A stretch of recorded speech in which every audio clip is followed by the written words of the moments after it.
Daisy. And I'm Terry. And this is the Monday Mindset Podcast, where we share things of interest to us and hopefully to you. So let's get started with episode number 263. And this week, it's Daisy's turn to share something with us. Daisy, what do you have? Well, Terry, I am still not back with that Huberman episode, I keep promising. I keep getting sidetracked. Now, this is an episode of the Diary of a CEO podcast, and I just listened to it because I thought it sounded interesting. And as I started listening to it, I thought, oh, hold on a minute. I need to share this with Terry and the listeners. So I actually have a nice little hack for you when you're not prepared. So you're not going in there listening to it with the intention of, making notes and stuff.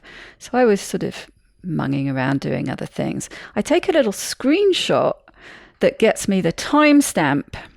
And so I have all these little photos of timestamps. And so I don't really have to sort of think about it. I said, oh, that was an interesting bit. Screenshot. And then later I can write my timestamps, and handily, people who have chapters in their podcasts gives you the little topics. There's a reminder, and then you can go through. Worked out really well. Works out really well when it's an exceptionally long podcast, which this one is. It was the best part of 2 hours. But it was one of those ones where you're happy to listen to it for all that time because it was just packed full of interesting stuff. So, Daisy, get to the point. What was it about? Well, it's about alcohol. And before I give you the title, I'm going to have a moan because this is one of these times where, there are like 3 titles. So the title that I saw, I know it's ridiculous. Terry's making this confused face. When I saw it on YouTube, the title that captured my attention was The Dopamine Doctor, What Alcohol is Doing to Our Brains. Control Your Dopamine. Great, so there are things there that are going to interest me. And so I listened to it.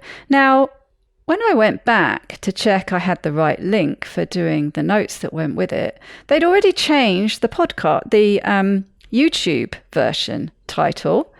And it now says, they lied about alcohol's effect on your brain. Here's the proof.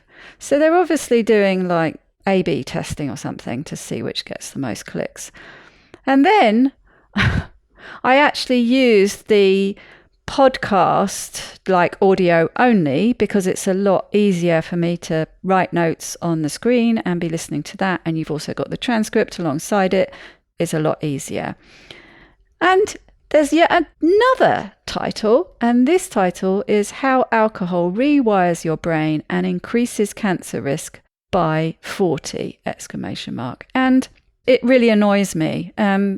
Stephen Bartlett has been slammed. Actually, there was, I think quite an official inquiry about some of the guests he has on that have dubious, quote unquote, medical advice that potentially is dangerous. Blah blah blah. We've had a discussion about this, but one of the things that I think happens is that his marketing team gets all like trying to get clickbaity, and there's a fine line, isn't there? There's clickbaity that pulls people in, which you want to do, and anyone, who's creating stuff that you want other people to read, you want to draw people in. But there's a line, I think. There's a line that you shouldn't cross, and I think they cross it.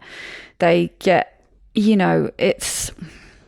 At best, it's misleading, and at other times, it's real misinformation. But anyway, so she does actually talk about this increased cancer risk by 40%, but that's only applicable when you're a moderate to heavy drinker, and it's only potential risk. So anyway, I'm going off on a rant here, but these things just really wind me up. Why didn't you just leave it as that original, fairly easygoing title? There's enough negatives to focus on that we don't have to that's exactly use a scare tactic. Yeah. And that's what it just feels like social media is going more and more towards that. Let's be as divisive as we can. Let's be as clickbaity as we can. Really annoying. Anyway, let's go back to more pleasant things, which is the guest. The guest was absolutely wonderful. Her name is Dr. Sarah Wakeman. Just fabulous. She's very empathetic, non-judgmental, and really, really interesting. And at the beginning, he asked her what her mission is. And she says it's to change the way people think about and understand alcohol and drug problems. She wants to give people the evidence and the facts, both to understand addiction, which is problems related to alcohol and drug use, and the science around consumption of alcohol. She says there's a lot of misinformation out there, and she wants to arm people with the tools to make decisions. And she's very non-judgmental she's not saying there are right or wrong decisions, but she wants you to have the information so that you make an informed decision, whatever that decision might be. So they kick off by talking about addiction. What is addiction? And there were so many notes, I culled actually the number of timestamps I was going to cover. So I am going to race through a bit, and I tried to make it as concise as possible. But addiction, continuing to do something in your life despite bad things happening to you because of it.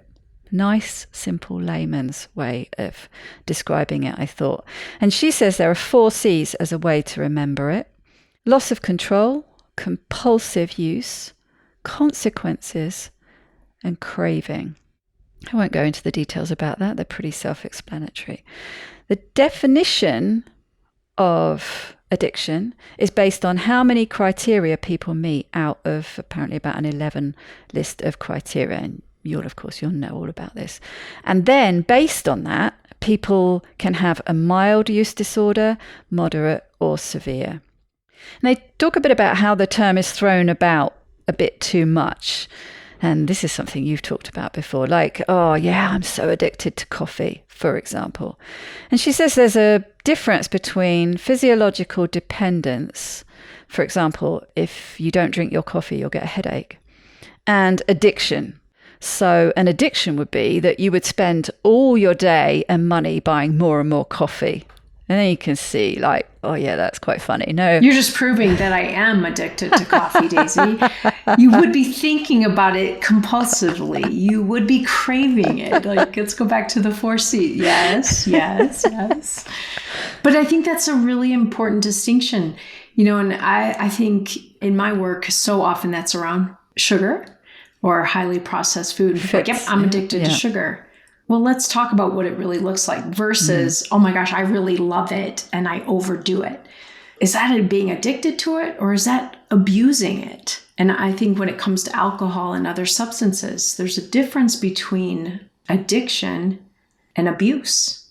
Using it in a way that is harmful that may not yet be addiction. So I'll let you continue, but I love this, diving into it. And that's very interesting, the language you use there. I think that's the final point we're coming to. So we'll circle back to that. How big is the problem is the next point. And we've got a few scary stats here. Apparently, globally, 2.6 million people die every year from alcohol-related causes. 7,000 people will die today from an alcohol-related death. Another 600,000 people die from drug-related deaths annually, and that works out to about 1,600 a day.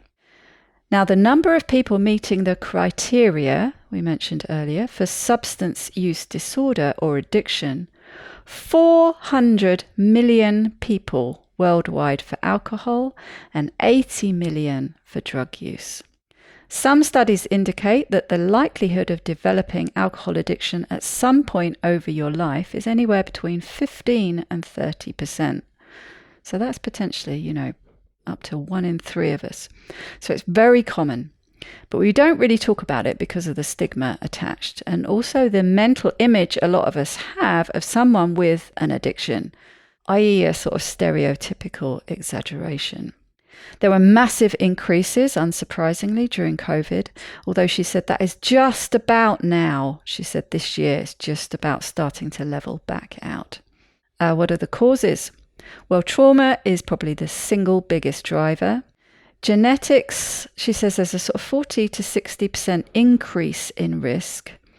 And then you've got exposure and experience, which really impacts it. Adverse childhood experiences, she said, is the most common thing she comes up against. The ability or lack thereof to process the trauma, very important. And the younger you are when you have a traumatic experience, the greater the likely impact will be. Loads more interesting stuff to say that, but skipping through. So there's a lot more to go and listen to. They talk about all sorts of ways that alcohol impacts the body, the mind, everything, which organs, etc., heart, brain, esophagus, on, and the problems like cancer, which is way more nuanced than that dumb headline I referenced earlier. Also things that can accelerate problems when in conjunction with alcohol will increase the negative impact. So things like obesity, poor diet, some quite scary stats with those. The combination effect can be greater than the sum of its parts. Really, like I say, such interesting stuff. Something that I found particularly interesting that I didn't know at all: body fat percentage and alcohol tolerance. Alcohol tolerance is driven by how much body water you have, apparently. Alcohol diffuses in water, which lowers your blood alcohol content. The more fat you have, the less water you tend to have in your body, so the less tolerance. Also, people metabolize alcohol at different rates. Those who metabolize faster tend to have fewer or not as bad hangovers. Which takes us on to what is a hangover. And there have been all sorts of theories around this, but she says it seems to be, although they've been studying this, and it seems to be related to how high the ethanol concentration in your brain gets. It was thought to be the byproducts of alcohol, but studies are indicating that it is pretty well definitely related to ethanol. Your brain is bathed in ethanol, and she talks at an earlier stage of the podcast about the stages you go through when you consume alcohol, which was really interesting. You know, what all the molecules are doing, what happens in your brain, what happens in your body. Really, really interesting. But then as it leaves, you feel really crappy. Dehydration is a factor. I think a lot of us have heard this one. Hangovers can be better or worse depending on water you might drink before you go to bed, say. And I've certainly found that. And she says, yeah, it's definitely a factor, but it's not the dominant factor. And drinking water can help, but probably that has something to do with this whole diffusing the alcohol in water thing. She has some interesting things to say about rehab. A really interesting conversation, how she basically thinks it doesn't work, that it's not a good way of treating people who suffer from alcohol use disorder. This idea that you go away for a period of time and come back fixed is like talking about taking a course of antibiotics to fix something. She says it's just woefully inadequate. She said also that a lot of the treatments that people get when they're in rehab often fall short too. She thinks of alcohol addiction being more of a chronic illness. And one of the things she relates it to is cancer treatment. She says you need a lot of treatment up front for the first few years, and then you hopefully get stability and remission. And then you're in long-term recovery. She talks a lot more about this and various promising trials with things like psilocybin and GLP-1s. One of the things that I found interesting with these people like Dr. Tina Moore that I've been watching talking about this, one of the side effects that they've been finding is the impact on some of these addictions and this potential idea of some kind of reset in the brain that's going on. But lots of studies going on that are showing a lot of promise. How society should change to reduce addiction was one of the ones that got culled. Really interesting, though. Setting boundaries with someone with an addiction, again, very interesting and useful to people who have family members and things. And that's actually why she went into this field in the first place. But finding motivation for positive change. This was really interesting. She did a role play with Stephen where she demonstrated one of the ways she helps people find their own motivation. She listens for something called change talk, which I'm sure you know all about. Like I said, they did a role play. It was really interesting. But she picks up on any little nugget they talk about for making change. So things that might be worrying them, for example. And then she focuses on that and draws out, so that's worrying you. That might be one of these potential nuggets for change. And they focus on that and talk about that. She says she ignores sustained talk, anything basically where they argue for the status quo. And she immediately pivots away from any points of resistance. She says, whatever you do when you're having these kind of conversations, no arguments, because people will dig in, and it then becomes more about winning the argument than moving forward. And trying to dig into finding out what their why is and finding some micro goals to make the change easier. Habits to support addiction recovery. She says it's really, really important to look after yourself. Just think about it. If you're trying to start a new habit, whatever that might be, it's so much easier to embark on change if you're well rested, well fed, and not too stressed. So trying to do all the things that make and keep you healthy is really important. Avoiding triggers, obvious one really. But she said what's really important is to fill the space that's left behind. So finding alternatives that work for you and work for your goals. Can the brain recover from addiction? She says the brain is amazingly plastic. Even adverse childhood experiences, this biggest cause that she talked about, not a done deal. And she says one of the really important things for these childhood experiences, if there's somebody in your life who cares, it makes a big difference. And obviously the sooner that happens, the better. And processing that trauma, obviously. But even coming to it later with somebody like her, having someone like her who cares in your life. She says, yes, people can recover. And of course they do. Probably all know somebody. It's about progress, not perfection. And this, I thought, was really hopeful. She says, after 5 years of recovery, a person's risk of subsequently developing addiction is no higher than the general public. So it kind of made me think I think 5 years is quite often that sort of that remission mark for cancer, relating back to the sort of, she was relating it a bit to cancer and cancer treatment. So once you get to that 5-year mark, you've had a bit of a reset. So I thought that was a nice, hopeful thing to hold on to. And coming around to the last timestamp, the importance of language around addiction. She says the language we use with addiction subtly, and not so sometimes, worsens the stigma. And she says she has been accused of being woke here. But she says, think about the words that are often used for addiction, like substance abuse. She says, what do we tend to think of if somebody just throws out that word, abuse, child abuse, sexual abuse, domestic abuse, all violent acts?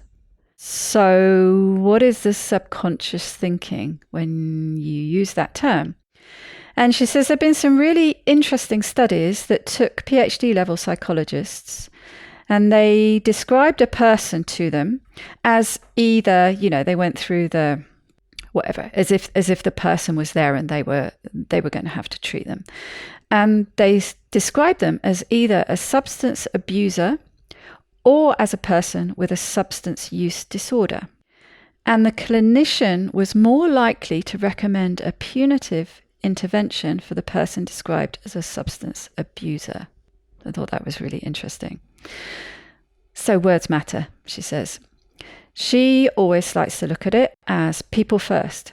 People who have an illness, not defined by it. They are not the illness. We've talked about this before with depression and other things. But she's really good at bringing it home to you in an easy to understand fashion. She said, I wouldn't say I'm just going to see the lung cancer in room 204. Nobody would ever say that, would they? They would say, I'm going to see Mr. X who has lung cancer in room 204. So addict, alcoholic, clean, dirty. The trouble can be if you label yourself as something, it can become harder to break free of. And I just wrote down something that popped into my mind, your little voice in my mind saying, limiting belief. And of course, she's not dictating how people who are suffering from this should label themselves. If it's something that's a problem that you struggle with, you get to label yourself however you want to. But it's just trying to certainly get other people thinking about the way they label other people. But, even people who are labeling themselves, just maybe think about it in a slightly different way. So that's it. I've raced through it because I wanted to cover as much of it as I could to give you a taste of how much interesting stuff there is in this episode. But overall, she is another one of this increasing list of empathetic, smart, eloquent women. You can really learn something from listening to them. And she's very engaging, and it's very, very valuable work that she's doing. And yeah, she said a lot of things that sound like things you say, or were exactly the things that you say. So I think you would like her a lot. Sounds like it. And of course, from my clinical experience and then, my own experiences and then work that I do now in a different arena, but still looking at substance use. I think something that really stood out to me from what you said is the idea that people do still relapse after 5 years, 10 years, 20 years. And it's like, oh my gosh, I thought we were past this. I thought all of that work had been done. But the point that you made about it's not that you do the intense work in the beginning and then it's done. It is a lifelong journey of recovery. And she talked about relapses, actually. Yeah. Yeah. And I think, as with many things, one of the reasons we might relapse or struggle down the road is because we have gotten lulled into this place of believing it's over. It's done. I don't have to worry about that. That's not part of my life anymore. So I'm free and clear. But, so many of the patterns and the reasons we started using whatever the substance is are still there. The other big piece for me when I think of addiction or substance use disorder, I think of framing it as for, I'm not saying every example, but for many, there's a reason why you develop that pattern. And I believe most often, as you identified, like the early things, is it's a coping mechanism. Yeah. So when we go back to adverse childhood experiences, traumas, neglect, abuse, we have to survive these things. We have to develop ways to get through and to move forward. And oftentimes that involves finding something that helps us feel better in the moment, helps us escape the challenges, the negative feelings, the pressure. And so when I think of it that way, going back to something you said toward the end there, is I really try not to think of it as the alcohol abuser. This is someone who learned a coping mechanism that is seriously backfiring in their lives. But the reality is, and I know this sounds a little weird to say it this way, but it's a good thing they developed a coping mechanism or they wouldn't have made it even as far as they are. But now the reality is they have to dig into, I can't afford the negative consequences anymore. What other coping strategies can I learn so that I don't have to lean into this old coping strategy that is, ruining relationships in my life, making it complicated for me to maintain work or take care of myself or whatever. And so I think the reframe of, like you said, her choice of, this is someone with a substance abuse disorder. It's like, oh yeah, they created this disorder as a coping mechanism. It's a learned behavior. And the beauty is it can then be unlearned. It's hard work, but it is doable. And, I just think my goal in working with people on any type of issue like this is to help them feel empowered to find other ways to cope. And one is maybe to continue working on the trauma or the experiences that they've brought forward with them, but also to find healthier ways to manage their responses to those things. Yeah, I like what she said about the importance of filling the space with something else. You can't just avoid that trigger and leave it as a void, because you'll really feel the emptiness of that. You've got to fill it with something else. That's right. And ideally something with connection with other people. And we can't just strip ourselves of our coping mechanisms. No.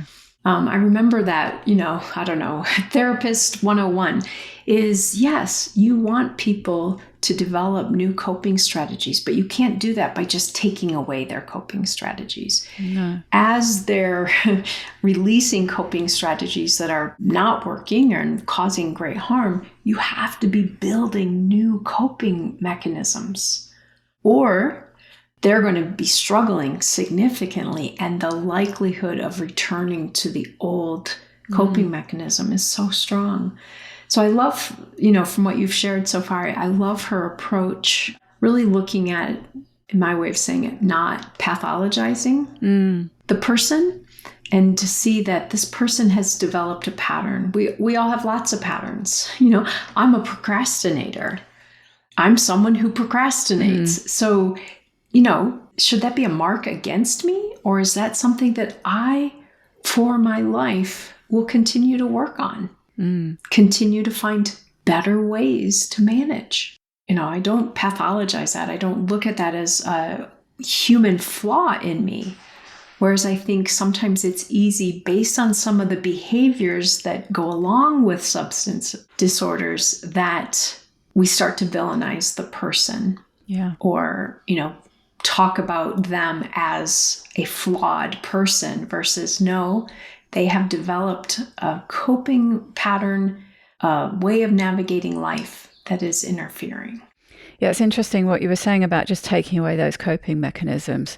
And that's one of the biggest things I've been seeing with some of the research I've been doing on GLP-1s, that one of the things that's sort of thrown against it is that there are lots of people struggling because suddenly their coping mechanism has been taken away.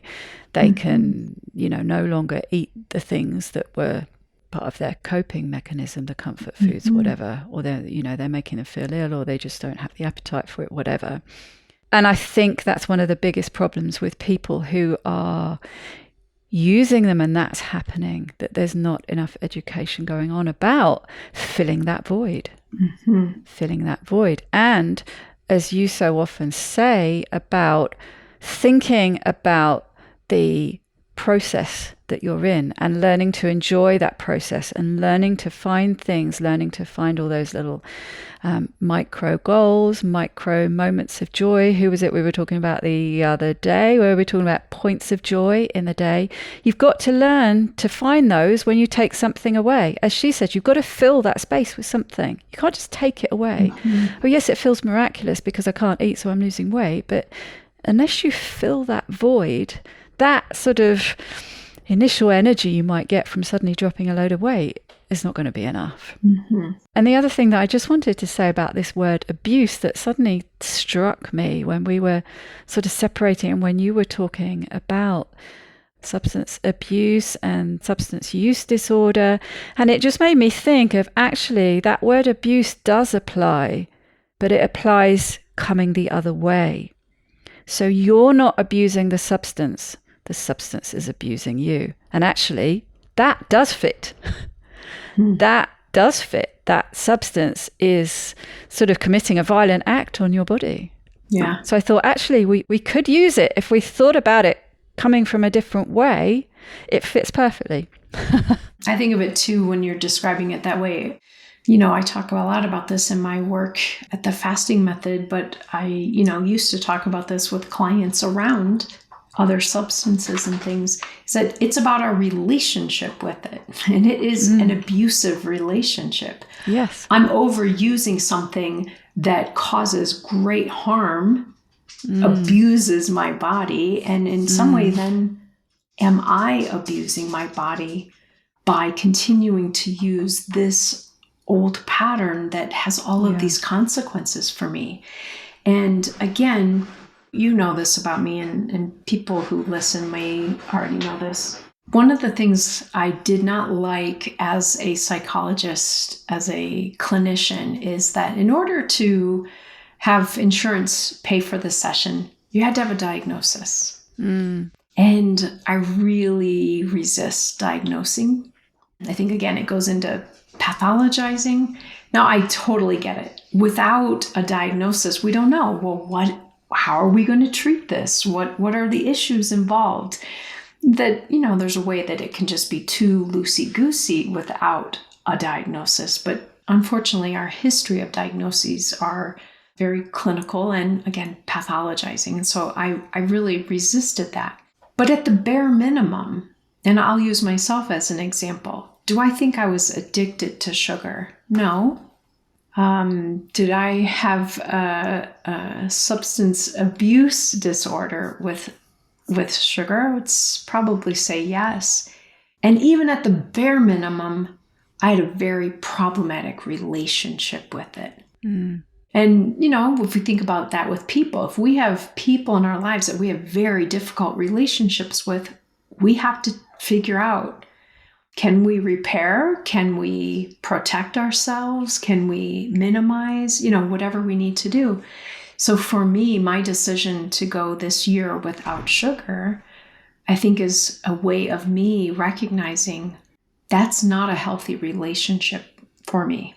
I need to step away from that relationship and create other coping strategies and manage it differently. So I think for anyone listening, whether we're talking food or alcohol or other drugs or other behaviors, whether we get a clinical diagnosis or not, I think it's important to look at, is this a relationship that is serving me well or interfering for me? Is my use of this behavior or this substance abusing my body? And really using that. And it's something you said in the beginning that I didn't go back to yet. I don't remember the word or the phrase she used, but I often hear people talk about these things, even in marketing, as pain points. Yeah. What are the pain points? Because if we don't have pain points, we have no reason to change a behavior. And so it sounds like in her discussions with people, really trying to learn from them where there may be potential for change because they're aware, I don't like these consequences that come from this behavior. Yeah. And I think, for all of us, again, whether we're currently working with a coach or a therapist or in some form of treatment, I think really trying to look at, what's this relationship like in my life? And can I improve the relationship? Can I make it healthier? Or do I need more distance from the relationship? What are the pain points for me? You know that I chose to stop eating sugar, not because I was eating it all the time, but the brain chatter, the energy that I was spending thinking about when I would use it again, that came at too high of a price for me. Yeah. And that pain point became enough to make me decide to do something about it.